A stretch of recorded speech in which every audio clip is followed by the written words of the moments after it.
Tukio la kushangaza limetokea ambapo walinzi wa kampuni ya ulinzi wamejeruhiwa baada ya kushambuliwa na watu wasiojulikana, kisha kuporwa kiasi cha taslimu shilingi milioni 54 za Kitanzania.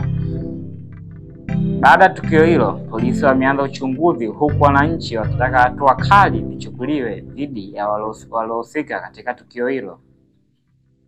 Na ni tukio lililoacha wengi vinywa wazi. Walipigwa risasi, wakaanguka chini, kisha wakapokwa zaidi ya shilingi milioni 54.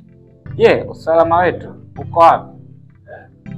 Ndugu mtazamaji, na kukumbusha usisahau subscribe channel yetu pendwa Dicky Studio TV ili uweze kupata habari zetu za ukweli na uhakika, na uwe ni miongoni mwa familia yetu wa Dicky Studio TV. Habari popote ulipo, na hii ni habari kwa kina. Tukio la kusikitisha na la kushtua limeripotiwa kutokea ambapo walinzi wa kampuni ya ulinzi yani WEZ wamejeruhiwa vibaya baada ya kushambuliwa na watu wasiojulikana, kisha kuporwa kiasi cha shilingi milioni 54 za Kitanzania. Kwa mujibu wa taarifa za awali, tukio hilo lilitokea wakati walinzi hao wakitekeleza majukumu yao ya kawaida ya kusafirisha fedha. Pia inadaiwa kuwa hafla watu wenye silaha walivamia eneo hilo na kufungua moto, hali iliyosababisha walinzi hao kujeruhiwa na kushindwa kujihami ipasavyo. Mashuhuda wa tukio wamesema walishuhudia hofu na taharuki kubwa, huku milio ya risasi ikisikika na watu kukimbia ovyo kuokoa maisha yao.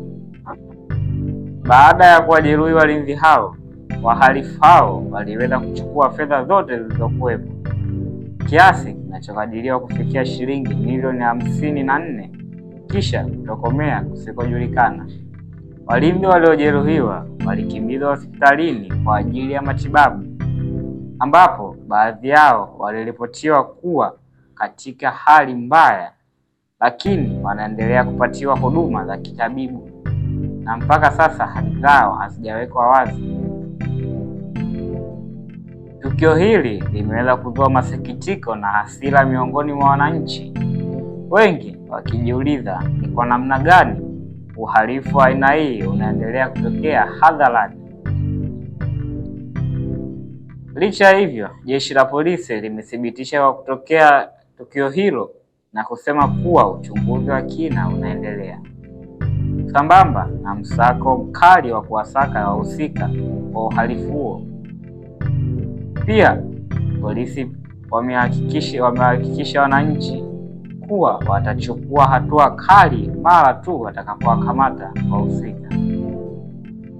Tukio hili limeibua mjadala mpana juu ya usalama wa walinzi binafsi, namna fedha zinavyosafirishwa, na kama kuna haja ya kuimarisha mifumo ya ulinzi ili kuzuia matukio kama hayo yasiweze kujirudia tena. Wananchi wengi wameitaka serikali na vyombo vya usalama kuweza kuongeza doria, teknolojia za ulinzi na mikakati madhubuti, hasa katika maeneo yanayohusika miamala mikubwa ya fedha, ili kuweza kuimarisha ulinzi na usalama wa mali hizo. Tukio hilo limeweza kuacha wengi midomo wazi, huku ikiweza kuacha masikitiko na majonzi kwa baadhi ya wananchi. Kama unahitaji maendelezo ya habari hii, usisite kuweza kujiunga na familia yetu kubwa Dicky Studio TV. Subscribe hapo chini na bonyeza alama ya kengele ili uweze kupata maendelezo ya habari hii. Pia uweze kupata habari moto moto kutoka hapa Dicky Studio TV.